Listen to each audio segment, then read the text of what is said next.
En avant pour être édifié sur Radio Matania. Voici la prédication. Matania Radio. Chers auditeurs de Radio Matania, c'est le moment de la prédication et celle qui va suivre a pour titre Élie et son Dieu. Et pour texte de référence, celui de 1 Roi, le chapitre 17, les 6 premiers versets. 1 Roi dans l'Ancien Testament, chapitre 17, les 6 premiers versets. Élie et son Dieu. Que signifie le nom Élie dans la Bible? Moi, ce qui a retenu mon attention dans cette prédication, c'est qu'elle fera ressortir cette définition de la foi qui consiste à obéir à ce que Dieu dit et à faire confiance à qui il est. Je vous recommande sincèrement et avec hardiesse cette prédication. Que le Seigneur vous bénisse grandement.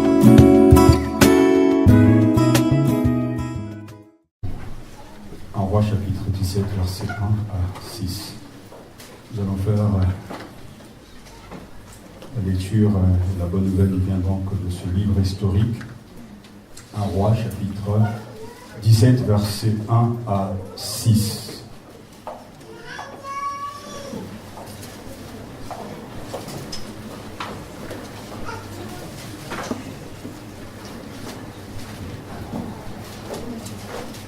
Un Roi chapitre 17,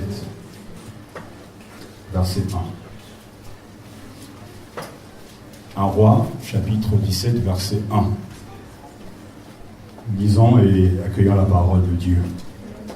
Élie le Tchépite, un des habitants de Galaad, dit à Achab: par Yahvé vivant, le Dieu d'Israël que je sers, il n'y aura ces années-ci ni rosée ni pluie sauf à mon commandement. La parole de Yahvé lui fut adressée en ces termes: va-t'en d'ici, dirige-toi vers l'Orient et cache-toi au torrent de Kérit, qui est à l'est du Jourdain. Tu boiras au torrent, et j'ordonne au corbeau de te donner à manger là-bas. Amen. Il partit donc, et il fit comme Yahvé avait dit, et alla s'établir au torrent de Kérit, à l'est du Jourdain. Les corbeaux lui apportaient du pain et de la viande le matin, du pain et de la viande le soir. Et il le buvait au torrent. Amen. Prions le Seigneur. Dieu notre Père, nous voulons, à l'écoute de ta parole, apprendre à exprimer notre bonheur, la joie qui m'habite, la joie qui nous habite de te connaître, de savoir que tu es venu dans nos vies et que cette parole réside au milieu de nous. C'est un privilège immense que de te connaître. Ce n'est pas donné à tous pour sa Père. Je te loue de ce que tu l'as voulu ainsi. Ce livre est le sien et ce livre donne la vie, même aux ossements desséchés. Une parole vivante venant de toi renverse toute situation. Nous t'avons prié et nous nous attendons à ce que cette parole soit efficace.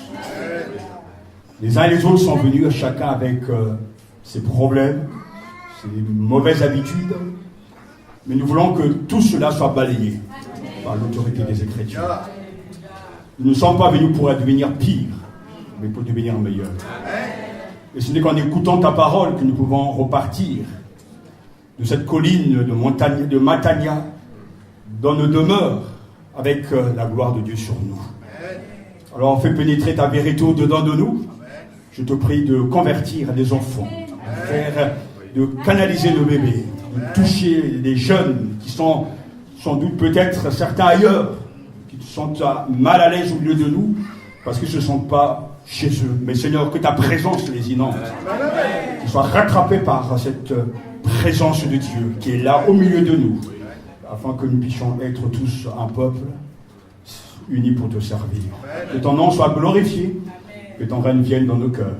Au nom de Jésus notre Seigneur. Amen. Merci.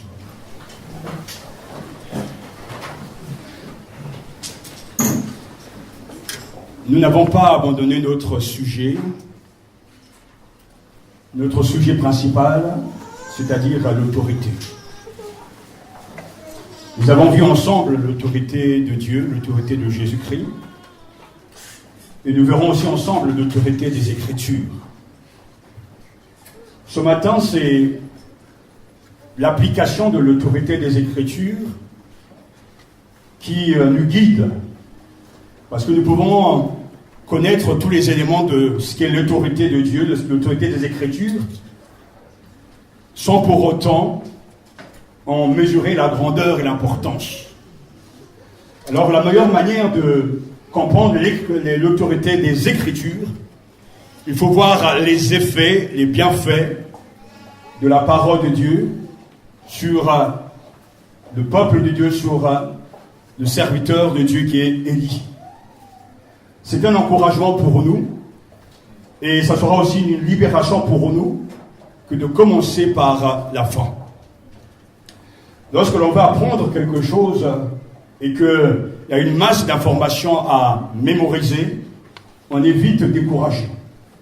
Mais lorsqu'on a la possibilité de comprendre pourquoi l'on apprend ces choses et leur utilité, on est encouragé. Juste à titre d'exemple, je crois que lorsqu'on est enseignant, une des particularités, c'est de tirer justement des anecdotes de sa propre vie, d'observer ce qu'il y a dans le monde, et donc tirer donc des applications. Il y a quelques mois, donc, mon épouse m'a demandé de commencer avec elle l'étude des langues. Vous savez que les langues bibliques, ce n'est pas du tout simple, c'est en tout cas par rapport au grec. Alors, sachant et connaissant donc la masse de travail que cela nécessite, le fait d'apprendre bien sûr le vocabulaire, la grammaire, la syntaxe, j'ai commencé par la fin pour l'encourager. C'est-à-dire, on a pris un texte et de ce texte, on a tiré des enseignements, les conséquences, des applications pour montrer que si tu arrives à maîtriser et à connaître suffisamment les données bibliques concernant cette langue, tu seras encouragé à faire de même. Alors, c'est un motif important parce que ça encourage à faire, à travailler, et parce qu'au moment où il faudra étudier, on se rend compte que c'est compliqué et que des fois, il faut faire beaucoup d'efforts pour mémoriser les mots, les vocabulaires, etc. Alors, il est important de commencer par la fin parce que ça donne envie d'apprendre. Et donc, depuis ces quelques mois, j'ai offert un livre de grammaire, de grec. Elle a commencé à étudier au fur et à mesure. Donc, on a pu vivre ensemble ces moments, parce que pour moi, c'est le moment béni de cet apprentissage. Et comme elle est studieuse, en tout cas, tout s'est bien passé. Et tout récemment, je lui ai offert un livre aussi, plus poussé, pour aller beaucoup plus loin. Pourquoi je vous dis cela? Parce que souvent, les gens sont vite découragés lorsqu'il s'agit de faire des efforts pour apprendre. Beaucoup des étudiants n'arrivent pas en France, on est en tout cas repartis pour cette faiblesse. Justement, ils n'arrivent pas à maîtriser l'anglais parce que dès le départ, on leur apprend des verbes irréguliers sans savoir pourquoi est-ce qu'ils vont faire avec. Et du coup, on apprend, mais on ne voit pas le côté pratique. Mais lorsqu'on a dû apprendre les langues, aussi bien l'anglais et aussi bien ces langues bibliques, je bénis Dieu parce que lorsqu'on tombe sur un professeur qui vous donne envie d'apprendre, et même si vous n'avez pas envie d'apprendre, vous allez en apprendre parce que vous voyez l'utilité de l'apprentissage, l'utilité de la chose. Et ce matin, c'est la même manière que je veux vous montrer, en tout cas par la grâce du Seigneur, par le secours du Saint-Esprit, l'utilité de l'autorité des Écritures dans la vie de croyants. Et c'est pour cela que ce court récit qui est très connu des uns et des autres, parce que petit, nous l'avons peut-être appris à l'école du dimanche, il est question tout simplement du Seigneur Dieu qui intervient dans la vie du prophète Élie. Élie est nourri miraculeusement au ravin de Kérit. Nous savons que Élie est un prophète de Dieu. Et en tant que prophète de Dieu, son devoir, sa mission est de révéler un ou plusieurs aspects du mystère de Dieu. Nous savons que Élie est là donc pour nous parler de Dieu, pour partager sa foi avec nous. Et on peut lui poser la question ce matin si Élie était donc des nôtres, il est dans la gloire bien sûr, parce que la vraie question qu'il faut lui poser ce matin, Élie, prophète Élie, dis-moi quel est ton Dieu. Et j'ai pensé un peu à sa réponse, Élie nous dira ce matin, mon Dieu est celui qui exerce un règne souverain sur la nature et les nations. Par conséquent, nous devons croire que notre nourriture vient de lui et reconnaître que nous dépendons de lui. Notre Dieu est celui qui exerce un règne souverain sur la nature et les nations. Par conséquent, nous devons croire que notre nourriture vient de lui et reconnaître que nous dépendons de lui. Alors, il est question donc de Élie qui est nourri par le Seigneur au ravin de Guérit. Alors, Élie va affirmer plusieurs choses dans ce court passage. D'abord, on ne sait pas beaucoup de choses sur lui, mais il apparaît comme ça devant donc Achab. Élie, son nom signifie « Mon Dieu, c'est le Seigneur ». L'apparition d'Élie est brève et soudaine.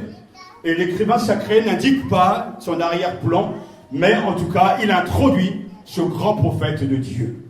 Élie est celui qui suscita, en tout cas au moment où, qui a été suscité par le Seigneur pour faire face au baalisme.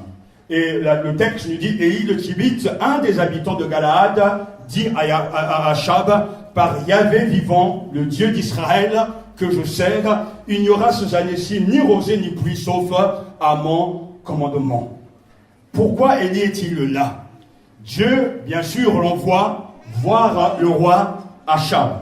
Et dans les livres historiques, dans les livres des rois, Achab est le pire des responsables. En tout cas, c'est le couple le plus impie qui n'ait jamais existé. En tant que roi, il avait bien sûr épousé Jézabel, et Jézabel, cette femme, est une femme terrible, une mauvaise femme. Et je ne vous souhaite pas d'avoir une femme comme ça. Et lorsque Achab épouse Jézabel, ils ont en tout cas pour mission, tous les deux, ce couple a pour mission de mettre en place le baalisme. C'est-à-dire, c'est une religion qui existait à Canaan, et Jézabel et Achab avaient pour objectif, bien sûr, sous l'impulsion de Satan, de faire que le baalisme soit la première religion en Israël. Mais qu'est-ce que le baalisme? C'est la religion de la fécondité. C'est un culte qui est voué à Baal, entre guillemets Dieu, et Baal est le Dieu, le maître de la pluie, de la fécondité. Il faut se souvenir et se rappeler que le baalisme était une religion essentiellement agricole. Les Baals étaient en effet les époux et seigneurs du sol. Dieu dépendait donc de la croissance des récoltes, la maturité des fruits, la prospérité du bétail. Ils étaient associés à toutes les entreprises rurales, et le cultivateur, le vigneron, le berger vouait une dévotion fervente. Il y avait donc un culte voué à Baal. Il y avait donc une adoration à Baal. Il y avait donc des incantations pour que Baal envoie la pluie pour nourrir le sol pour que la récolte soit bonne. C'est pour ça qu'il y a cette expression, le chevaucheur des nuées, c'est bien Baal. C'est le maître, le propriétaire, donc, de tout ce qui marche, entre guillemets. Le baalisme, en fait, c'est la religion du donnant-donnant. Sorte de commerce entre le fidèle et le Dieu. Le baalisme, c'est la religion du besoin également. On va vers Baal parce que l'on a besoin de manger pour vivre. Et que l'on croit que Baal peut combler ce besoin. Le baalisme, c'est la religion de la peur de manquer. On craint de manquer du nécessaire et donc d'avoir faim ou même de mourir, et Baal rassure par sa puissance. Donc Baal est un dieu omniprésent en ce temps-là, donc à Canaan, et c'est pour cela que Jézabel et Achab avaient décidé d'imposer le baalisme à tous et de détrôner, de rejeter le yahvisme, c'est-à-dire la religion du Dieu Tout-Puissant. C'est pour ça qu'ils sont profondément graves, ils sont profondément atteints, ils sont obstinés, déterminés à ce que Yahvé soit balayé de la surface et que Baal soit le seul Dieu. Et ce qui est dommage lorsque le peuple de Dieu donc arrive à Canaan, et trouvant cette religion et leurs fidèles et ses fidèles, au lieu justement d'imposer le yavisme, donc la volonté de Dieu, la religion du Seigneur Dieu Tout-Puissant, ils sont influencés par le baalisme. Et qui fait que le peuple de Dieu, au lieu d'être la lumière des nations, ils sont infectés, ils sont d'accord avec le baalisme, et beaucoup des fidèles vont épouser même cette religion, vont adorer Baal, vont croire en Baal, ils vont suivre Baal, et c'est pour ça que Dieu, voyant que son trône est menacé, bien qu'il ne le soit pas, va donc envoyer le prophète Élie, et comme je viens de vous le dire, son nom est l'Éternel est mon Dieu, pour faire face au baalisme et pour renverser le pouvoir donc de ce faux Dieu. Mais c'est pour nous aussi une leçon, parce qu'aujourd'hui le baalisme existe toujours, la religion du donnant-donnant, la religion du besoin, également la religion de la peur de manquer. On fait des réserves, on court derrière un certain Dieu, une image de Dieu, on s'est créé de Dieu selon nos envies, et on veut absolument que ces dieux soient à notre portée, soient donc pour nous. Une mise en garde est nécessaire pour les chrétiens d'aujourd'hui, parce que sollicité de toutes parts par l'offre multiforme de croyances et d'incroyances. Mais Dieu soit béni, parce que même en état de crise, Dieu a ses hommes. Même en état de désespoir, Dieu a ses messagers, et Dieu envoie donc Élie afin de renverser la tendance. Et Élie est l'envoyé de Dieu, imprégné de l'autorité de Dieu. Il est très courageux, parce que pour se présenter à Achab, il faut vraiment beaucoup de courage. Même s'il est prophète de Dieu, pour aller dire des vérités à ce roi, et que Dieu nous aide ce matin à ne plus nous cacher derrière des prétextes pour ne pas dire la vérité, et regarder les événements de notre temps à la lumière de la parole du Seigneur, et de déclarer notre foi. Nous croyons en un seul Dieu, nous croyons en un seul Seigneur, nous croyons en un seul Esprit, le Saint-Esprit de Dieu. Et c'est pour ça qu'Élie commence son ministère de façon à attirer l'attention, non pas sur lui-même, mais sur l'autorité de celui qui l'envoie. Il n'y aura ces années-ci ni rosée ni pluie, sauf à mon commandement, sinon par la parole de ma bouche. Vous avez bien compris que le baalisme concerne, en tout cas, la religion de la fécondité, de la pluie. Baal est le dieu de la pluie. Et Élie arrive au nom de l'Éternel pour dire, il n'y aura ces années-ci ni rosée ni pluie, sauf à mon commandement, sinon par la parole de ma bouche. Donc il défie ouvertement Baal. Et ça marche, parce que Élie ne parle pas au nom d'Élie, mais il parle au nom de l'Éternel. Beaucoup plus loin, dans le même livre, chapitre 18, versets 41 à 46, Élie donc qui avait annoncé à Achab qu'il n'y aura plus de pluie, alors c'est ce qui va, il n'y aura ces années-ci ni rosée ni pluie, sauf à mon commandement. Et c'est ce qui va se passer, la sécheresse va prendre place, et ce n'est qu'au moment où Élie va prier, va intercéder auprès du Seigneur, que la pluie va venir. C'est pour ça que les versets 41 à 46 du chapitre 18 sont très clairs. Puis Élie dit à Achab, monte manger et boire, car il y a un grandement annonçateur de pluie. Achab monta manger et boire. Quant à Élie, il monta au sommet du Caramel, et se penchant jusqu'à terre, il mit son visage entre ses genoux, puis dit à son serviteur, monte, regardez du côté de la mer. Le serviteur monta, regarda et dit, il n'y a rien. Il dit 7 fois, retourne-y. La 7e fois, le serviteur dit, voici un petit nuage qui se lève au-dessus de la mer et qui est de la taille d'une paume de main. Et il dit, monte dire à Achab, attelle ton char et descends, afin que la pluie ne puisse pas te retenir. En quelques instants, le ciel devint noir de nuages, le vent souffla et eut une forte pluie. Achab monta sur son char et partit pour Jezreel. La main de l'Éternel reposa sur Élie, alléluia, qui noua sa ceinture et courut devant Achab jusqu'à l'entrée de Jezreel. Ce qui est remarquable, même en face d'un ennemi aussi cruel, aussi incrédule, Dieu ne décide pas de détruire Achab ni Jézabel, il laisse faire. Comme bien souvent dans la réalité de la vie de tous les jours, il y a des tyrans qui continuent à faire leur business sur le dos des pauvres. Il y a encore des politiques qui continuent encore à faire leur business sur le dos des démunis. Et souvent, Dieu, dans sa souveraineté, laisse faire. Mais pourtant, il dirige tout, il contrôle tout. Parce que Dieu parle à son peuple et Dieu veut nous entretenir de certaines choses. Parce que dans cette démonstration d'une parole adressée à Achab, qu'il n'y aura plus de pluie sauf à ma parole, Dieu démontre qu'il est celui qui contrôle le climat. Il est celui qui donne la pluie et la nourriture. La parole de Dieu est souveraine. Et il parle au nom de l'Éternel.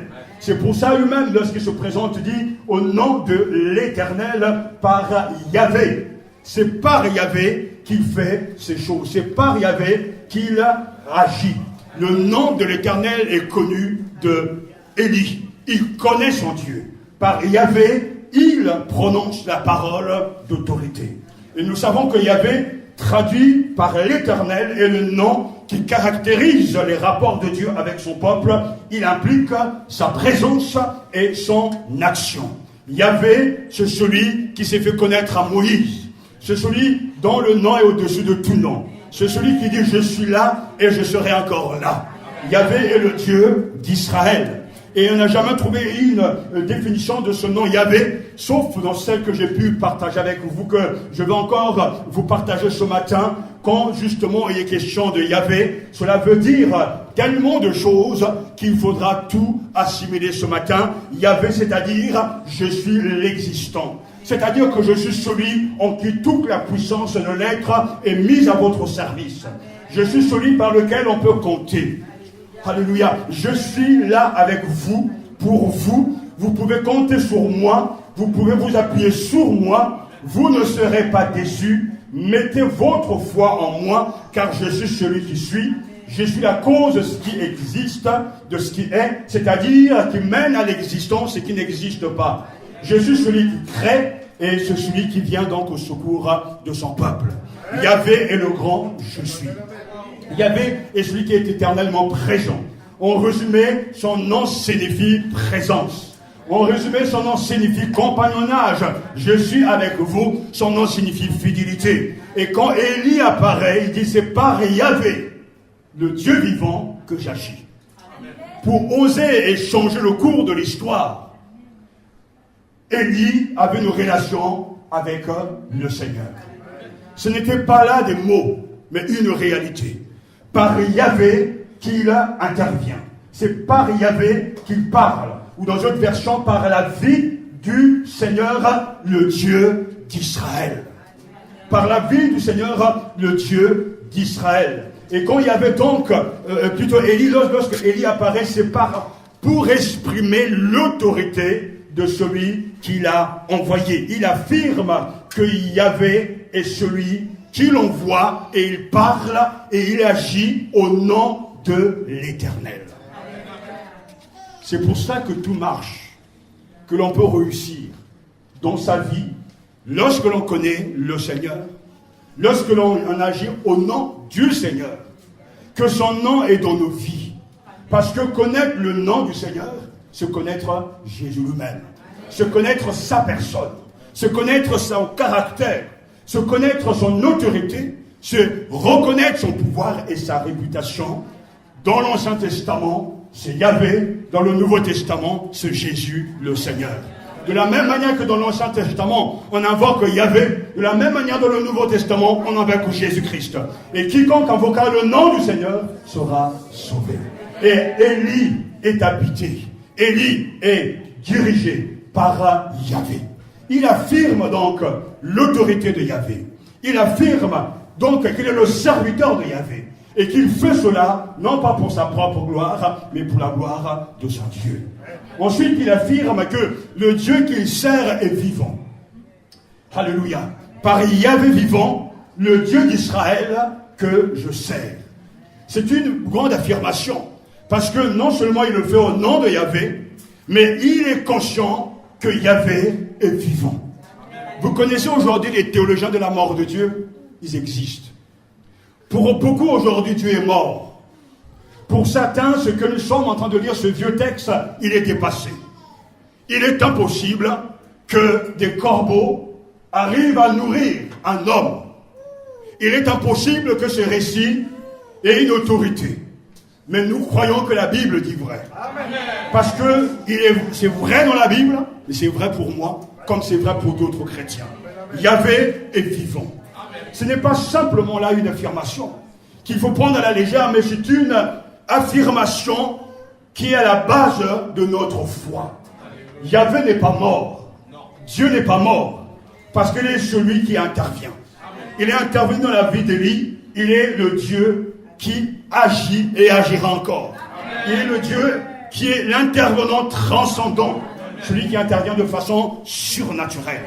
Je crois au miracle parce que sa Bible le dit. Mais je crois au miracle parce que j'ai vu des miracles. Mais même si je n'avais pas vu des miracles, même si je n'avais pas été l'instrument des miracles pour certains, je croirais quand même dans la parole de Dieu parce que la Bible a l'autorité sur tout. Et ce récit est une réalité. Et nous ne devons jamais être d'accord avec ceux qui remettent en doute l'autorité de la parole du Seigneur. Alors, les théologiens de la mort de Dieu, ils ont leur place pour nous pousser à croire davantage. Mais ce n'est pas simplement le théologien de la mort de Dieu. Il y a des croyants aujourd'hui qui vivent une vie ordinaire. Il n'y a rien de remarquable, il n'y a rien de changé dans leur vie. Ils sont là, ils subissent la vie, ils subissent les circonstances, ils subissent les mauvaises habitudes parce que pour eux, croire en Dieu est simplement une croyance. Ils n'ont pas fait l'expérience du Dieu vivant et vrai. Parce que quand le Dieu vivant et vrai entre dans vos vies, il bouleverse votre vie. Parce que c'est un Dieu dont il faut tenir compte. Puisque la Bible le dit, il est vivant. La Bible le dit, et là où on parle de vie, on parle bien sûr de quelque chose qui vibre, de dynamisme. Le Dieu vivant n'est pas une expression synonyme de celui qui est. Non, le Dieu vivant est là. Il parle, il agit, il intervient, il entend la prière, il exauce la prière. Et il crée des événements sans précédent. Parler de Dieu comme du Dieu vivant, c'est déclarer hardiment que Dieu est présent et agit ici et maintenant. C'est une force avec laquelle il faut compter. Par Yahvé vivant, alléluia, dit Élie, par Yahvé vivant. Alors face à Baal, face au faux Dieu, il y a un témoin du Dieu vivant et vrai. Et ce témoin est là pour nous parler de la part de ce Dieu vivant et vrai. Je suis vivant, dit le Seigneur, alléluia. Et dans la Bible, surtout dans l'Ancien Testament, il y a tellement d'exemples, je crois, pour nous reconforter et pour nous encourager à croire que Dieu est vivant. Je ne pourrai jamais, moi, vous persuader et vous démontrer que Dieu est vivant. Il faut que vous l'expérimentez vous-même. Chacun doit en faire l'expérience. On peut être au service de Dieu sans croire au Dieu vivant et vrai. On peut servir Dieu dans le ministère sans avoir la vraie foi, le Dieu vivant et vrai. On peut chanter dans la chorale sans connaître le Dieu vivant et vrai. On peut venir tous les dimanches à l'église sans connaître le Dieu vivant et vrai. Le Dieu vivant et vrai et doit être vécu par les croyants. Il est vivant parce que lui, il est Dieu. Même si nous sommes morts, il reste vivant. Et si vous vous tenez devant Élie et que vous êtes en train de lui dire que Dieu est mort, il vous rira au nez. Parce qu'il sait très bien que lui, son Dieu, est vivant. Il était dans l'ombre et il apparaît pour proclamer à Achab, ce roi cruel, et à sa femme Jézabel, que Yahvé est vivant. Yahvé que je sers est vivant. Et je bénis Dieu parce que dans le ministère, lorsqu'on sert Dieu, Dieu nous donne suffisamment de preuves, de démonstrations qu'il est vivant. Parce que notre foi se ragaillardit et s'affermit lorsque nous voyons Dieu qui agit. La manière que Dieu guérit, la manière que Dieu intervient, la manière que Dieu secourt, la manière que Dieu relève. C'est pour ça que ce matin, j'ai voulu partager ça avec vous. Le Dieu que nous servons est incomparable. Ce ne sont pas des mots. Ce n'est pas simplement une proclamation vide de sens. Je sais qu'il est vivant. Et il est vivant dans mon esprit. Comme il est vivant dans la vie de ceux qui ont cru en lui, qui l'ont accepté. Alléluia. Même le petit est en train d'applaudir. Alléluia. Il a tout compris. C'est une vraie théologie. Amen, amen. Et lorsque vous ouvrez l'Ancien Testament, vous vous rendez compte que Josué lui-même témoigne que le Dieu est vivant. Regardez-le lorsqu'ils arrivent près du fleuve en crue, alors la foule des réfugiés qui commandaient Josué vont commencer à dire « Mais c'est infranchissable !» Mais écoutez, un homme qui sait que Dieu est vivant, que Yahvé est vivant, alors qu'est-ce qu'il va faire? Au lieu de trembler devant donc ce fleuve infranchissable, il connaît son Dieu.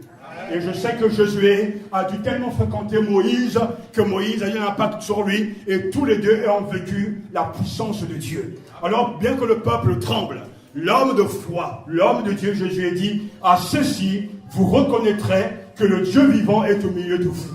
Les eaux du Jourdain seront coupées. Les eaux qui viennent d'Amon, et elles s'arrêteront en une seule masse. Josué chapitre 3, alléluia. Et ça s'est passé ainsi. Amen. Et tout à l'heure nous avons chanté, il faut, alléluia, chanter comme David, comme Myriam, que notre Dieu fait des espoirs. Vous reconnaîtrez que le Dieu vivant est au milieu de vous. C'est dans la Bible, et c'est vrai. Dieu est une force avec laquelle il faut compter. Vous connaissez ces trois jeunes hommes, Daniel et ses amis. J'étais dans la fosse au lion. Et là, tout le monde se dit en se frottant les mains, ils vont mourir là. On verra qui est le vrai Dieu. On verra qui réellement va les secourir. Et là, une voix se fait entendre, Daniel, serviteur du Dieu vivant. En tout cas, c'est ce que tu affirmais. Mais les faits le confirmeront-ils? Est-il réellement le Dieu vivant? Ton Dieu que tu sers avec persévérance, à qui pu te délivrer des lions? Alors, le Seigneur va intervenir là et il va délivrer ces jeunes hommes. Il va délivrer Daniel. Et qu'est-ce qu'il va faire, le roi? Il va ordonner. Je donne l'ordre que dans toute l'étendue de mon royaume, on ait de la crainte et du respect pour le Dieu de Daniel. Car il est le Dieu vivant. C'est lui qui a sauvé Daniel de la griffe des lions. Dans le feu, mais aussi parmi les lions, Dieu est le vivant. Et vous voyez bien dans ces exemples que si on veut expérimenter la vivacité, la grandeur de Dieu, il nous faut être en face des problèmes sans issue. Parce que Dieu démontre sa grandeur et montre sa force lorsque tout nous dit le contraire. Lorsque les gens disent le contraire, lorsqu'on entend ces voix de ces faux amis qui nous disent ça ne marchera pas, celui qui a la foi en Dieu dit Yahvé est vivant. Je m'en sortirai. Je serai plus que vainqueur. Dieu me délivrera. Il a fait dans la Bible et il le fera pour moi parce que la Bible dit que le même hier, aujourd'hui et éternellement. Vous connaissez tous le jeune David. Alors qu'il est face à des militaires chevronnés et Goliath se lève pour menacer le peuple de Dieu. Et ces militaires tremblent. Pourtant, ils ont été bien entraînés, bien formés. Ils ont les armes pour se battre. Mais aucun n'arrive à tenir en face de Goliath, parce que Goliath est un géant qui fait peur. Alors, celui qui se lève au nom de lui-même ne réussira pas. Mais David, ce jeune homme, ira se battre au nom de l'Éternel. Et il ose dire, mais rempli de l'Esprit de Dieu.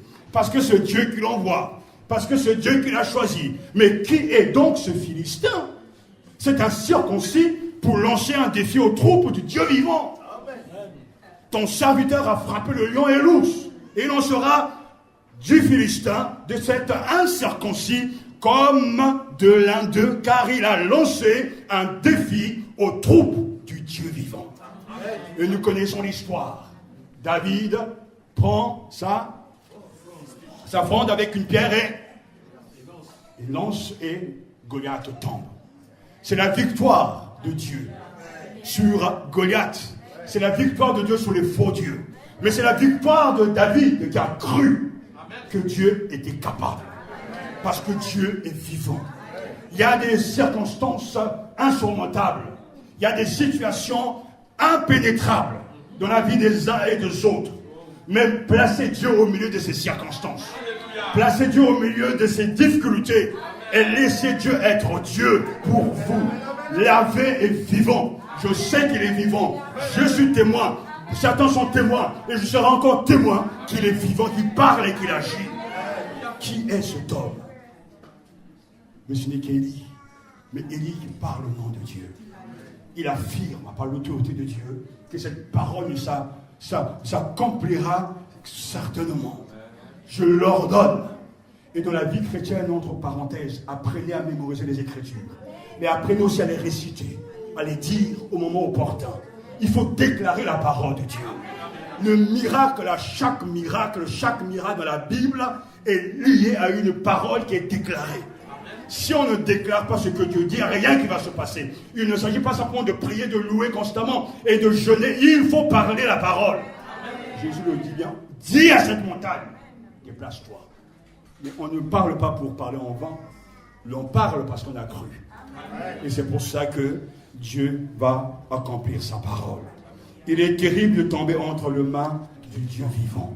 Il dit Hébreux chapitre 10, verset 31. Élie donc est celui qui a expérimenté la grandeur de Dieu. Dieu est vivant. Et David, qui va écrire plusieurs psaumes, lui-même va dans le même sens lorsqu'il écrira donc ces quelques paroles. Mon âme soupire, elle défaille après les parvis de l'Éternel. Mon cœur et ma chair acclament le Dieu vivant. Psaume 84, verset 2. Et le psaume 42, vous le connaissez bien, en tout cas je l'espère. Comme une biche soupire après le courant d'eau. Mon âme soupire après toi, ô Dieu. Mon âme a soif de Dieu, du Dieu vivant. Quand irai-je et contemplerai-je la face de Dieu? Oui, Dieu est vivant. Est-ce qu'il est vivant dans ta vie?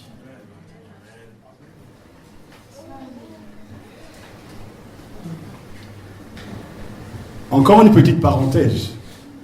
À chaque fois que Dieu agit, c'est parce que l'on prie. La pluie est tombée parce que Élie a intercédé. Et c'est là un principe du royaume de Dieu. Même Jésus, pour recevoir, il a dû demander. Si nous voulons recevoir les bénédictions de Dieu, il faut les demander. Ce n'est que lorsque l'on demande que l'on reçoit. Et c'est une réalité, c'est qu'aujourd'hui, il y a des gens qui vont dire dans leur vie, et ce sont des contre-témoignages, que Dieu est vivant pour eux. Ils pourront dire que Dieu est vivant pour eux parce qu'ils vivent des choses extraordinaires. Même s'ils vivent une vie impure, une vie de méchanceté, Dieu dans sa bonté leur accorde des bienfaits. Mais il y a un volet qu'ils oublient, qui est dans la Bible, c'est que Dieu accorde des bénédictions même à un peuple impie parce que quelqu'un intercède. Au temps de Moïse, alors que le peuple vit dans le péché, Moïse intercède auprès du Seigneur. Et le Seigneur envoie la nourriture du ciel. Au temps d'Élie, il a fallu que Élie intercède auprès du Seigneur, alors que le peuple de Dieu est là, pour que la bénédiction arrive.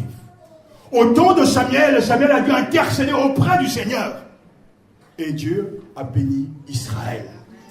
Vous pouvez donc être au bénéfice de plusieurs bénédictions, tout en menant une vie impure, parce que quelqu'un intercède pour vous, des gens prient pour vous. Et je vais vous dire ce matin, il y a des gens qui prient pour vous. Peut-être que les choses marchent pour toi. Ça marche dans tes études. Ça marche au travail. Ça marche dans ton foyer. Mais ne pense pas c'est parce que tu es pur et saint, parce que tu intercèdes. Parce que Dieu entend la voix d'un intercesseur qui demande à être pitié d'eux, Seigneur. Et il est important, même si le peuple de Dieu prie, de se rappeler que Dieu a placé des intercesseurs. Et il y a des gens que j'ai vus, lorsqu'ils rentrent dans la sphère d'un ministère béni par Dieu, tout pour eux marche. Tout se remet en place. Et ils vont se dire, j'ai la foi. Mais ils n'arrivent pas à être reconnaissants au Seigneur, que c'est la grâce de Dieu, parce qu'ils connaissent leur vie. Ils savent qui ils sont. Mais Dieu a envoyé des intercesseurs. Et dans l'église, il y a des gens qui intercèdent. Dans cette église, il y a des gens, des amis qui intercèdent. Intercèdent pour que Dieu vous donne sa bénédiction. Que les choses marchent pour vous. Alors quand la victoire est là, ne vous pavanez pas en disant c'est parce que je suis moi-même un intercesseur, parce que j'ai la foi. Tu as prié, mais Dieu entend la voix de ceux qu'il a appelés à intercéder. Il y a j'ai vu dans les dons spirituels de certains, lorsque ces dons se manifestent, même quand la situation est chaotique, les choses marchent. Ça ne marche pas pour eux. J'ai vu des serviteurs de des très malades, mais qui intercédaient pour les malades étaient guéris. Parce que Dieu veut faire du bien aux autres. Il ne veut pas utiliser le don pour soi-même. Donc soyons reconnaissants au Seigneur. Et soyons humbles. Parce que tu ne sais pas ce qui se passe dans le secret, dans les chambres, ce que certains vivent pour que tu ailles bien spirituellement. Sachez-le que nous prions pour votre bien-être spirituel. Vous êtes dans le cœur pour que vous entrez dans la gloire. Et c'est important de savoir que quelqu'un prie pour nous. C'est quand Élie a intercédé que les choses ont changé. Mais le peuple pouvait prier. Mais la pluie est venue parce que Dieu l'avait placé pour qu'il intercède. Si Dieu est véritablement vivant, le Dieu vivant, alors rien ne pourra nous rassasier si ce n'est l'expérience vivante de sa présence. Chacun ce matin devra avoir un catalogue personnel de ce que Dieu a pu faire dans ta vie. Pas de petits témoignages qui ne disent rien, qui ne nous transforment pas, qui ne bouleversent pas, mais des témoignages vivants d'un Dieu qui a agi. Face à une difficulté, l'Éternel est intervenu.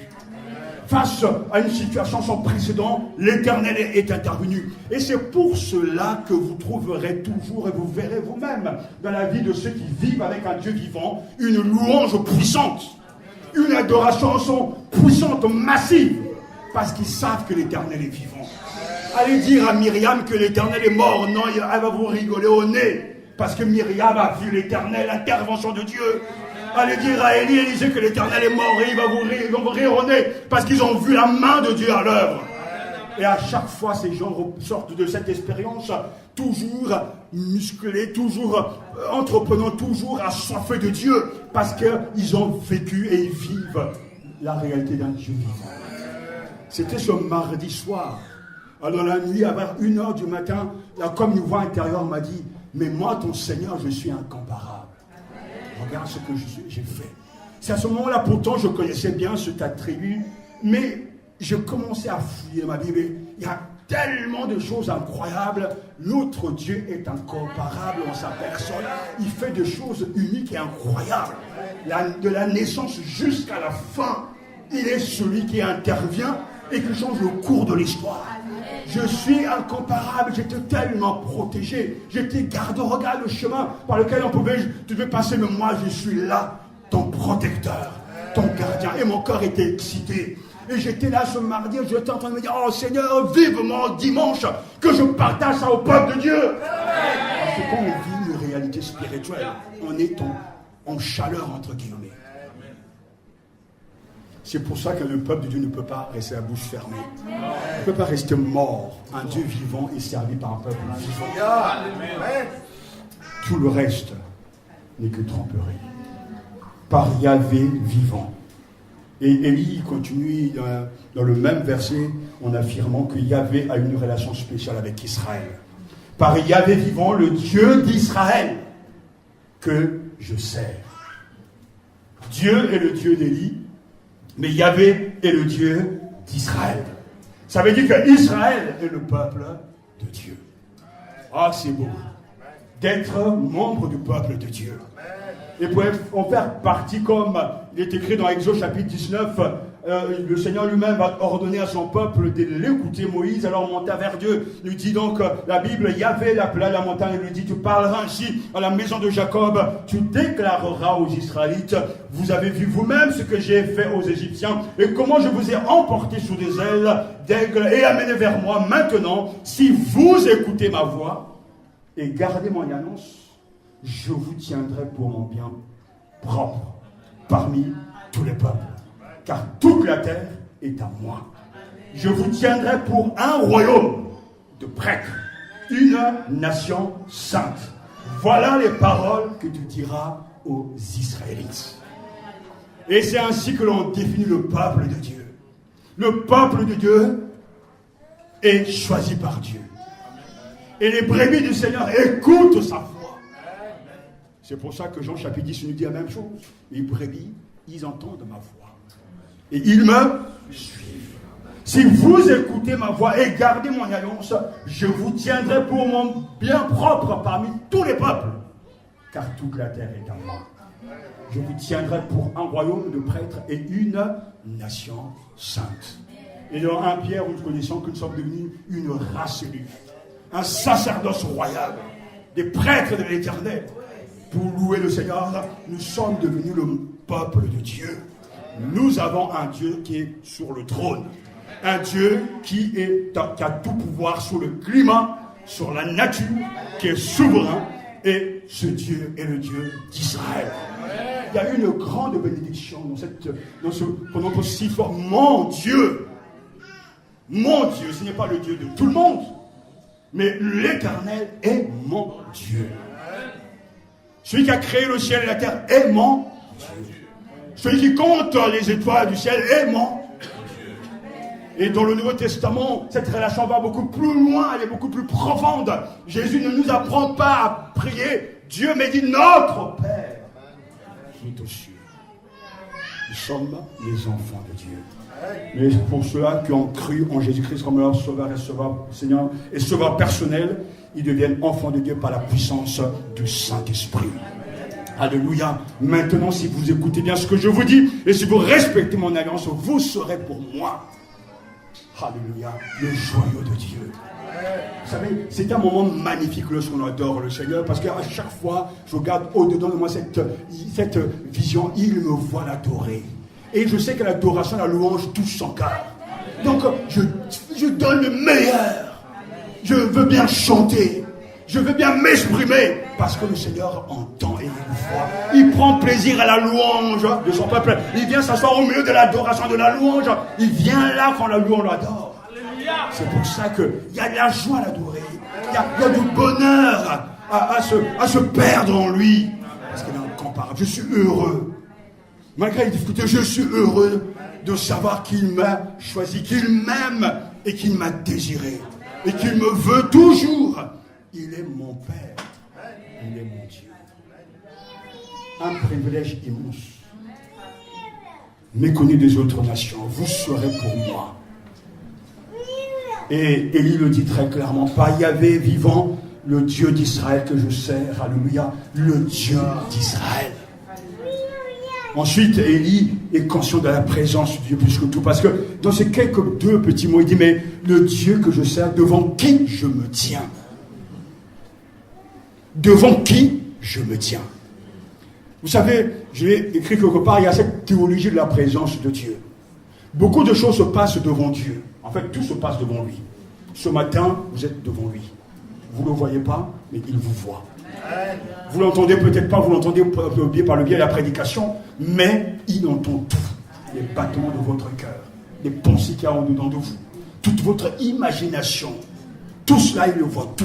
Rien ne passe inaperçu, alléluia, au celui qui voit et qui sonde les cœurs et les reins. Et ça, c'est une force inouïe. Élie, il est conscient qu'il se tient devant l'Éternel. Si vous voulez encourager les gens à être saints, à refuser, à abandonner les mauvaises habitudes, priez pour qu'ils soient conscients qu'ils sont devant Dieu en tout temps et partout. Comme je le disais, on a peur des hommes, mais on n'a pas peur de Dieu. On a peur de ne pas payer les impôts. Mais pourtant, on n'a pas peur de ne pas donner sa dîme. On a peur du patron qu'on arrive en retard au travail. Mais on n'a pas peur de Dieu qu'on arrive en retard à son culte. C'est-à-dire qu'on trouve toujours des prétextes. Pourquoi? Parce que l'autre humain a défini sa conception de Dieu. Parce que Dieu n'est pas visible. Le patron est visible. Le trésor public est visible. Tout ce que nous voyons, tout ça c'est visible. Mais Dieu, lui, est plus visible que le visible. En fait, il est là pour celui qui a la foi. Et partout, il est là. Et partout, il peut intervenir. Partout, il peut changer au cours de l'histoire. Et Élie le savait. L'Éternel devant qui je me tiens, il est vivant. Quand il prêche, il est devant Dieu. Quand il est dans sa maison, à la cuisine, en train de préparer, il est devant Dieu. Quand il est au travail, au lycée, au collège, à l'université, il est devant Dieu. La présence de Dieu ne nous quitte jamais. Et nous sommes toujours suivis. Quelle présentation d'Élie! Aussi vrai que l'Éternel Dieu d'Israël devant qui je me tiens est vivant, se tenir devant quelqu'un dénote une relation personnelle. C'est aussi le signe d'une soumission devant qui je me tiens, que je sers. Il se tient devant Dieu pour d'abord l'écouter. Et je vous donne ici une méthode pour changer beaucoup de choses en vous. Quel que soit le problème que vous rencontrez, dans n'importe quel domaine, arrêtez-vous, prenez le temps d'écouter Dieu. Parce qu'en réalité, Dieu a déjà prévu une réponse à ce problème. Au lieu de paniquer, de courir, de faire vos propres business, arrêtez-vous et écoutez Dieu. Parce qu'il y a quelque chose à vous dire. Tous les problèmes que je peux rencontrer dans ma vie personnelle ou bien dans le ministère, j'interroge toujours Dieu. Pourquoi ces gens sont comme ça? Pourquoi ce manque de réveil? Pourquoi ces âmes qui ne viennent pas? Ou bien pourquoi ces gens ne changent-ils pas? Et à chaque fois, Dieu m'a donné une réponse dans sa parole. Il y a des choses qui restent sans réponse, mais la connaissance biblique que nous avons suffit à régler ces problèmes-là. Dieu parle, mais quand on se tient devant lui. Et il est important de le questionner. Et vous trouverez toujours sa réponse parce qu'il sait ce dont vous avez besoin, parce qu'il vous connaît mieux que vous-même. Il n'y a aucun problème que Dieu ne peut pas régler. Que ce soit la mort, que ce soit la maladie, que ce soit le manque d'emploi, que ce soit le manque de vitalité spirituelle, Dieu est à la hauteur. Parce que c'est un Dieu vivant. Mais il faut s'arrêter et l'interroger. Pourquoi ça ne marche pas? Et dans la vie de certains, il y aura tellement de choses à voir. Il y a des liens, il y a des passions, il y a des péchés non abandonnés, il y a des manques de pardon qui n'ont pas été effectués. Il y a tellement de choses qui peuvent être là, mais Dieu va pointer du doigt ton problème. Si tu es honnête et si tu es prêt à l'obéir, il va te parler. Et quand il te parlera, c'est là aussi qu'il va changer ta vie. Je me tiens devant lui. Tu te tiens devant lui. Interroge-le. Parle-lui. Avant de faire, Élie nous enseigne qu'il se tient devant l'Éternel. Donc en fait, ce qu'il est en train de dire là, ce qu'il est en train de faire, c'est ce qu'il a entendu dire de son Dieu. Tu vas te présenter et tu vas parler ainsi. C'est pour ça que Élie ne peut pas échouer, parce qu'il ne fait que rapporter les paroles de Dieu, parce qu'il a entendu Dieu. L'Éternel devant qui je me tiens. Cette semaine, peut-être ce n'est pas de tes habitudes, parce que je connais la puissance de l'argent, la puissance la puissance du monde. Les gens courent, ils courent du matin au soir. Ils ne s'arrêtent plus. Ils n'ont plus le temps pour Dieu. Ils n'ont plus le temps pour les études bibliques. Ils n'ont plus le temps pour les cultes. Ils n'ont plus le temps pour les réunions de prière. Ils n'ont plus le temps. Mais sache-le, si tu ne prends pas le temps de t'arrêter, Dieu ne t'arrêtera pas. Il peut t'arrêter peut-être à un moment donné. Ça sera fatal pour toi, mais il sera trop tard. Alors, il faut changer son emploi du temps. Autant que tu te réveilles pour courir au travail, tu dois aussi faire de même. J'ai beaucoup aimé ce que nous avons partagé dimanche passé avec le frère. Ça m'a dit, mais on n'a pas besoin de mettre le réveil pour se réveiller pour aller au travail, prier pour que Dieu nous réveille. Pour aller au travail, on met plutôt le réveil et le réveil fait son travail. On n'a pas besoin de prier que Dieu nous donne du temps. C'est un mensonge. C'est encore une hérésie de Satan. Dieu t'a donné suffisamment de temps. Que ce soit 35 heures ou 40 heures. Si tu lui donnes la première place, tu trouveras le temps de faire le reste. Et ça, c'est depuis le commencement, lorsqu'il a créé le ciel et la terre. Il a même créé un jour de sabbat. Si tu veux réussir, il faut t'arrêter. Ta famille, tes enfants, ton mari, ton époux, ou je ne sais pas qui d'autre, ne sont pas plus importants que le Créateur. Et ils ne le seront jamais. Tu es venu tout nu dans ce monde et tu repartiras tout nu. Tu n'emporteras pas avec toi tes parents ni tes biens. Rien. Tu repartiras comme tu es venu tout nu. Tout ce que tu as est un prêt. Alors fais attention ce matin. Arrête-toi et mets le Seigneur devant. Mets-le toujours devant toi. Consulte-le. Tiens-toi devant lui, Seigneur, qu'est-ce que je dois faire? Qu'est-ce que je dois faire de mon temps? Qu'est-ce que je dois faire des biens que tu m'as donnés? Qu'est-ce que je dois faire de l'argent que j'ai? Qu'est-ce que je dois faire de mon corps? Parce que je suis ton serviteur. Je suis venu pour faire ta volonté. Et le peuple de Dieu se reconnaît dans ces choses-là parce qu'ils sont au service de Dieu. L'Éternel devant qui je me tiens est vivant. Alléluia. Et sa Bible nous dit que ne remplis-je pas moi les cieux et la terre, dit l'Éternel. Alléluia. Et oui, Jérémie chapitre 23, verset 24, le Dieu d'Élie est le vrai Dieu. Et nous voyons bien que où irai-je loin de ton esprit, où ferai-je loin de ta face? Si je monte aux cieux, tu es là. Si je me couche au séjour des morts, te voilà. Si je prends les ailes de l'aurore et que j'aille aux habitants à l'extrémité de la terre, là aussi ta main me conduira et ta droite me saisira. Psaume 139, Dieu est présent partout en même temps. Laissez-moi vous dire ceci, même si la terre disparaissait, ça veut dire que Dieu ne sera plus omniprésent, mais Dieu restera toujours. Amen. Il est présent partout en même temps. Mais même si tout disparaissait, Dieu restera toujours là, parce que Dieu n'a ni commencement ni fin. Il est toujours lui-même, l'éternel, omniprésent. Il existe et il existera toujours, parce qu'il est la base de tout. Et quand nous réalisons cela, que nous sommes conscients de cette présence de Dieu, partout ça et là, nous ne sommes jamais seuls. Nous ne sommes jamais seuls. Donc partout, dans un bateau, dans un avion, dans une voiture, dans la maison, dans un appartement, Dieu y est déjà présent. Un chrétien n'est jamais seul. Et quand j'entends le taux de suicide parmi les jeunes à cause de la solitude, c'est impensable pour un croyant qui vraiment a la foi. Je ne vois pas comment un croyant peut aller se suicider alors qu'il connaît Dieu. Jésus a dit, je serai avec vous tous les jours jusqu'à la fin du monde. Même si quelquefois on a un peu le cafard, mais la présence de Dieu sera toujours là. Même si quelquefois on passe par un moment difficile, il a promis d'être avec nous 24 heures sur 24 jusqu'à la fin. Lorsque nous sommes dans la gloire. Quand nous prenons conscience de cette présence, nous sommes contents. Et nous sommes en fait honnêtes aussi. Parce que nous ne pouvons pas nous cacher de lui. Alors au lieu de faire semblant devant peut-être les frères ou le pasteur ou à sa femme, ça ne sert à rien. Soyons nous-mêmes. Ne faisons pas semblant.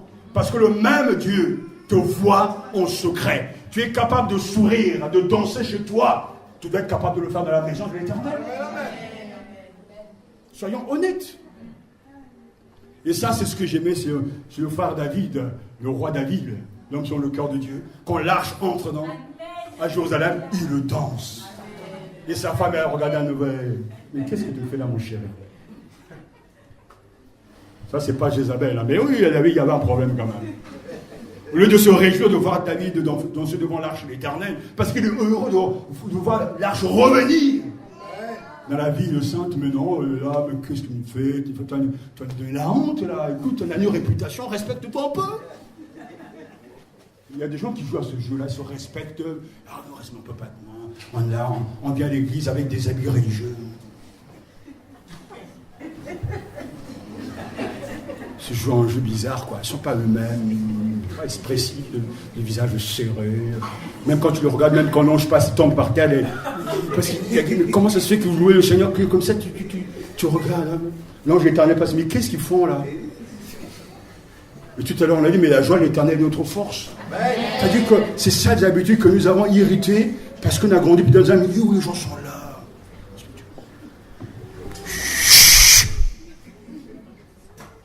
C'est vrai qu'il faut respecter le Dieu. Mais il y a trop de religiosité. Les gens ne sont pas eux-mêmes.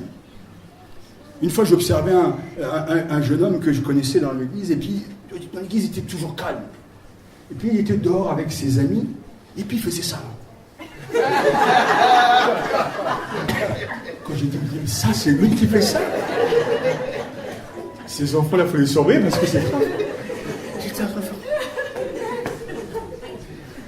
Si j'avais une caméra, je l'aurais filmé et puis lui montrer. Il m'aurait dit, non, c'est un montage, ça, pasteur, c'est pas moi. Parce que dans l'église, ils sont là, tout sérieux, calmes, coincés. Comme disent les jeunes, ils sont coincés. Ils ne sont pas eux-mêmes. Ils ne savent pas rire. Mais la joie caractérise le peuple de Dieu. Ce fait d'être honnête avec soi-même. À la maison, je chante. À l'église, je chante aussi. À la maison, je danse. À l'église, je aussi. Je vois ça. Je peux que prendre d'exemple. Mon épouse, à chaque fois, elle chante à la cuisine. À l'église, elle chante aussi. Elle rit à la maison. J'ai pas envie de dire arrête de rire dans l'église parce que ça passe mal. Non, sois toi-même. On veut bâillonner le temps. Et parce qu'il y a des gens qui disent ah ouais, elle veut se faire voir. On ne voit qu'elle. Mais même si on ne voit qu'elle, quel est ton problème? Pourquoi tu vois là-bas? T'as ton visu là. Vous ne pouvez pas se diriger vers Dieu. Ils ont des lunettes et met d'autres lunettes aussi. Oui. Mais quand on est conscient de la présence de Dieu, on est soi-même. Pourquoi je veux me cacher? On est capable de confesser ses péchés ouvertement au Seigneur. Pourquoi je veux me cacher? Parce que Dieu sait que de toute façon, je l'ai fait. Mais quand on est conscient de cette réalité, on est saint, on cherche la sanctification. Parce que Dieu est au milieu de nous. Là où 2 ou 3 sont rassemblés en mon nom, je me tiens au milieu de vous. Dieu est là. Et c'est une grâce. Parce que c'est ça qu'il nous faut absolument recevoir ce matin. Cette image d'un Dieu qui intervient. Mais parce que Élie a cette foi. Élie croit en Dieu. Il fait confiance. Et il obéit à la voix du Seigneur. La sécheresse est arrivée parce que c'était la sanction que méritait le peuple, qui s'était détourné de son Dieu pour aller vers Baal. Mais pourtant le Dieu d'amour envoie son serviteur pour ramener le cœur du peuple à Dieu et pour détruire cette fausse religion et renverser les autels de Baal afin de servir le Dieu vivant et vrai. Et vous voyez bien que toute la suite de ce récit est remarquable. Parce que là, pour terminer, Jérémie entend la parole du Seigneur. La parole du Seigneur, nous dit verset 2, fut adressée à Élie. Et vous pourrez lire à la maison les autres chapitres concernant Élie. Chaque fois que Élie se lève et fait quelque chose, c'est toujours lié à la parole de Dieu qui lui est adressée. Il reçoit les recommandations du Seigneur. Et après, il marche. Il agit. La parole du Seigneur fut adressée à Élie. Va-t'en d'ici, dirige-toi vers l'Orient et cache-toi dans le ravin de Kérit, qui est à l'est du Jourdain. Et nous voyons bien que le départ d'Élie est commandé par Dieu. Ainsi, tu pourras boire au torrent, et j'ai ordonné au corbeau de te ravitailler là-bas. Il entend le commandement du Seigneur, l'ordre de Dieu, et en même temps, il reçoit une promesse. Et cette promesse est incroyable. Vous n'allez pas y croire. J'ai ordonné les corbeaux de te nourrir.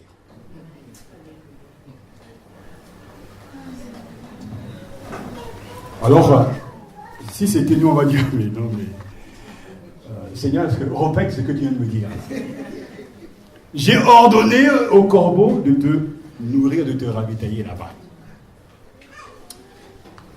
Le texte ne laisse planer aucun doute. Le verset 5, même le texte hébreu, il partit. Il dit le verset 5. Et il agit selon la parole du Seigneur. Il s'en alla habiter dans le ravin de Kérit, qui est à l'est du Jourdain. Les corbeaux, verset 6, lui apportaient du pain et de la viande le matin, du pain et de la viande le soir, et il buvait au torrent. Alors, écoutez cette fin parce qu'elle est remarquable. Le récit, comme on venait de le dire, souligne l'intervention de Dieu. On est d'accord. Mais des corbeaux apportent du pain et de la viande, matin et soir. Et le miracle est vraiment incroyable parce que des oiseaux, et même des corbeaux, connus pour être des voleurs, viennent en nombre ravitailler le prophète. 2 fois par jour durant de nombreux jours. Le prodige est étonnant par le genre d'animaux impliqués que par leur nombre. Et il voit quotidiennement Dieu à l'œuvre et bénéficie de son soutien. Alors que le peuple est ignoré de Dieu, mais Dieu soutient Élie. Mais tout se débloque parce que Élie entend l'ordre de l'Éternel et il partit et il agit selon la parole du Seigneur. Tout le secret est là. Il ne s'agit pas d'entendre, mais il s'agit de faire. Et Élie dépend totalement de Dieu. Élie est béni de Dieu, mais c'est incroyable. Il n'a pas à se faire même des provisions parce que le rythme soutenu des corbeaux ne lui laisse pas le temps de faire des provisions. Matin et soir, il est nourri. Matin et soir. Il y a donc un va-et-vient incessant de ces animaux qui sont maîtrisés par le maître de toutes choses et qui changent leur nature pour soutenir celui qui obéit à Dieu. Alléluia. Et il peut même jouir d'un certain luxe. Parce Parce qu'il a même de la viande. Il jouit de cette viande. Je ne sais pas d'où ils l'ont trouvé, mais quoi que l'on soit, Élie est gâté. Au torrent des Kérith, il est gâté. Et en endroit où on ne peut pas trouver une boutique, un magasin, un épicier, l'Éternel change le cours de l'histoire. Il en donne un ordre, il l'exécute selon l'ordre de l'Éternel, et le miracle est là. Dieu est le maître de la création.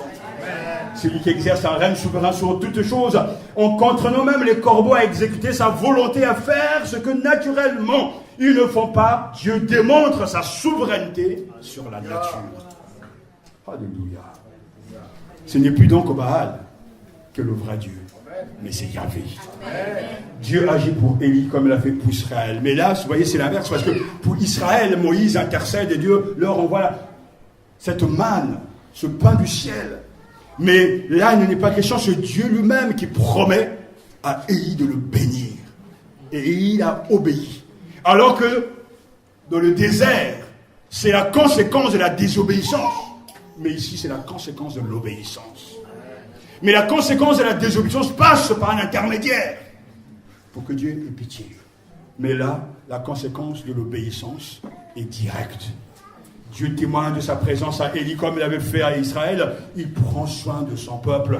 Et il arriva, nous dit pourtant le texte, qu'au bout d'un certain temps que le torrent sécha, car il n'y avait pas de pluie dans le pays. Dites-moi pourquoi ça s'est arrêté. Il avait encore le ravitaillement des corbeaux, mais il y avait plus d'eau. Pourquoi?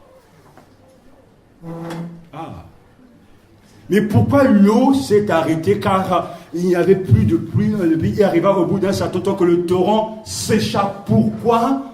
Alors que le torrent sécha, les corbeaux continuaient à apporter de la nourriture à Élie. Mais pourquoi le torrent s'est arrêté? Personne n'ose, hein? Parce que la pluie devait arriver. Non, mon frère. Il y a un autre miracle. Non, mon frère.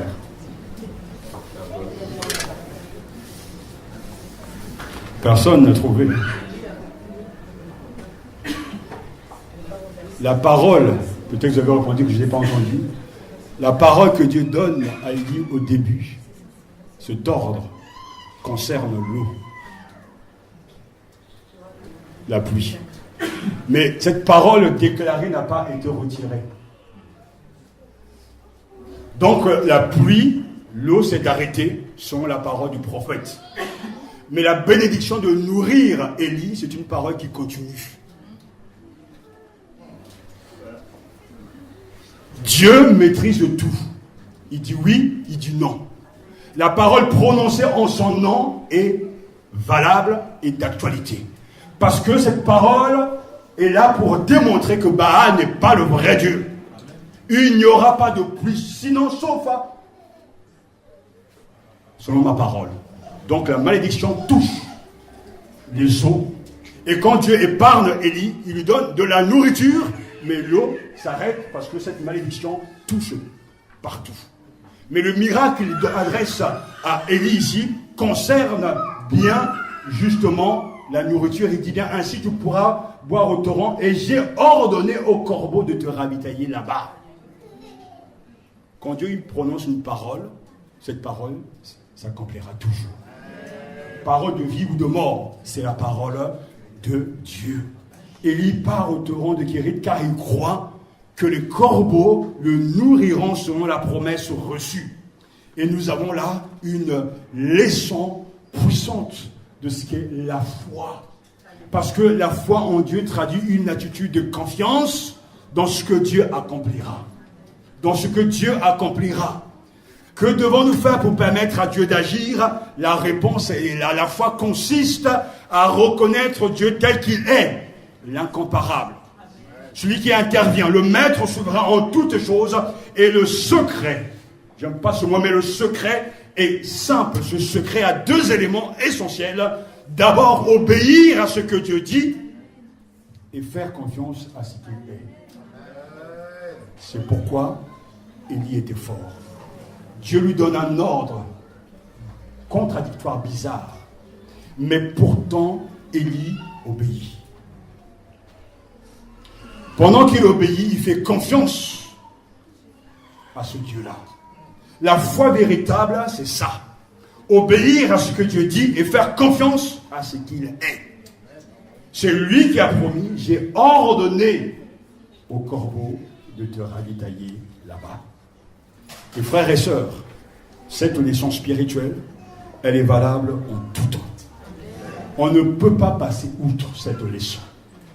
Pour qu'il y ait un changement dans nos vies, il ne s'agit pas simplement d'entendre la parole.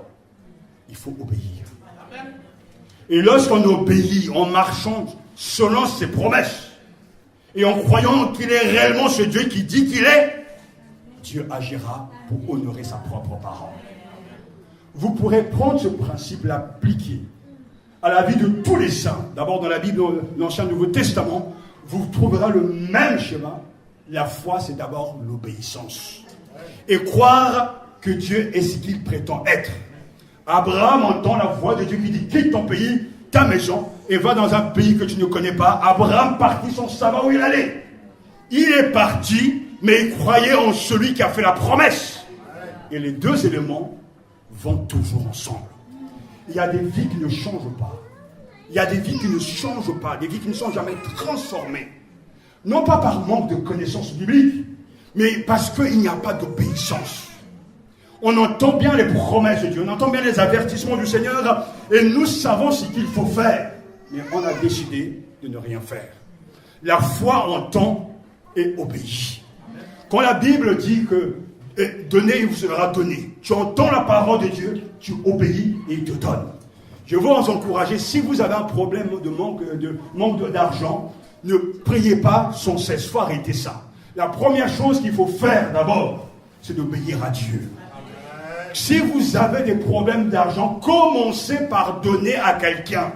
C'est la loi du royaume de Dieu, donnez et il vous sera donné. On vous mesurera de la manière que vous donnez. C'est un principe que nous avons appris. Quand il y a peu d'argent, on donne aux pasteurs, aux missions, parce qu'en donnant, on entre dans la pratique de l'obéissance selon la parole de Dieu. Même le Seigneur Dieu a dû donner son Fils avant de récolter les fruits de chacun d'entre nous qui sont sauvés. C'est une loi spirituelle. Quand les gens sont dans des difficultés, que qu'ils font? Ils vont prier, ils vont chercher le pasteur, ils vont jeûner, ils vont chercher des démons. Non, la règle d'or pour aller loin avec Dieu, c'est l'obéissance. Si tu as le problème d'argent, regarde, est-ce que tu es fidèle au dîme au Seigneur? Est-ce que tu fais des dons? Parce que Dieu va te bénir quand toi-même tu es obéissant à sa parole. N'attends rien de lui et ne cherche pas non plus quelqu'un pour intercéder pour toi alors que tu vis dans la désobéissance parce que Dieu n'est pas oublié de t'écouter. Tu dois obéir. Et quand on obéit, les choses se mettent en place. Dieu pourvoit. Et à chaque fois, ça a toujours été comme ça. Dans toutes les heures, un homme croit en Dieu face à l'impossible. Mais il croit que Dieu est capable. Cet ordre était de faire un ordre qui me met mal à l'aise. On dit, je n'arriverai pas. Mais on fait quand même, on part et on se rend compte que Dieu est fidèle, que Dieu marche à nos côtés, qu'il pourvoit. Pourquoi ça marche? Parce que le sang, non pas toujours, mais parce que Dieu est fidèle à sa parole. Et c'est ce que j'appelle l'autorité des Écritures. Élie a réussi parce qu'il a cru ce que Dieu lui a dit et il a agi selon la parole. Et si vous voulez progresser dans la vie spirituelle, frères et sœurs, chamis, c'est vous qui m'écoutez. L'obéissance doit être la règle d'or dans vos vies. N'attendez rien d'autre. Dieu, dans sa grâce, bénit tous les hommes, mais il ne pourrait jamais grandir spirituellement sans que l'obéissance soit devant. Tous ont obéi. Paul a obéi. Josué, Élie, tout le monde a obéi. Et chacun ici doit obéir. La foi, c'est ça. Alors, ce n'est pas une question de prier, Seigneur, donne-moi plus de foi. C'est encore une prière qui n'est pas en soi biblique, même si un apôtre l'a exprimé. En réalité, on a suffisamment de foi. La vraie question, en qui plaçons-nous notre foi? Est-il capable, Dieu est-il capable de venir régler mes problèmes d'argent? Dieu est-il capable de régler mes problèmes de foyer? Dieu est-il capable de régler mes problèmes spirituels? Oui, il est capable. Ce n'est pas la quantité de foi qui importe, mais celui en qui nous plaçons notre foi. Il agira. Et c'est pour cela que vous nous entendez déclarer des paroles de foi. Je réussirai, nous réussirons. L'Église entrera dans la gloire, dans le projet de Dieu, parce que ce projet ne dépend pas de nous, de moi, mais c'est le projet de Dieu depuis le commencement. Et ça, personne ne l'arrêtera. C'est une parole biblique et c'est une parole de foi. Jésus a dit, je bâtirai mon Église. Ce matin, prends cet engagement d'obéir. Cesse de réfléchir. Cesse de trouver des prétextes. Je n'ai pas assez de moyens. Je n'ai pas assez de temps. Je n'ai pas assez de ceci. Non, en réalité, tu as largement le temps parce que Dieu t'interpelle ce matin. Obéis, fais ce que Dieu dit. Et s'il ne se passe rien, persévère. Continue. Et tu verras que Dieu va ouvrir les vannes célestes. Ta vie spirituelle va s'épanouir. Tu vas comprendre et tu pourras dire aux autres que la parole de Dieu est une parole vivante. Parce que Dieu sera présent dans ta vie et il sera réel. La foi, c'est obéir à Dieu et faire confiance à ce qu'il est. On a autant besoin de croire en celui qui nous fait la promesse. Comme c'est le Dieu fidèle, il tient fidèle. Il tiendra fidèlement à sa propre parole. Alors nous avons donc cette question que nous avons posée au début de ce message. Le prophète Élie, dis-moi quel est ton Dieu? Et la réponse que je vous ai proposée est la même. Mon Dieu est celui qui exerce un règne souverain sur la nature et les nations. Par conséquent, nous devons croire que notre nourriture vient de lui et reconnaître que nous dépendons de lui. C'est lui qui prend soin de nous. Que Dieu vous aide à vivre la parole. Vos problèmes ne sont pas plus forts que Dieu. C'est une question de foi, d'obéissance. Mais même si vous ne voulez pas le faire, on intercède. Que Dieu ait pitié de chacun de nous. Que Dieu ait pitié de vous. Et que sa grâce, sa miséricorde vous soit manifestée, révélée dans le nom de Jésus-Christ. Je prononce une parole de vie. Vivez et soyez féconds dans le Seigneur. Prions.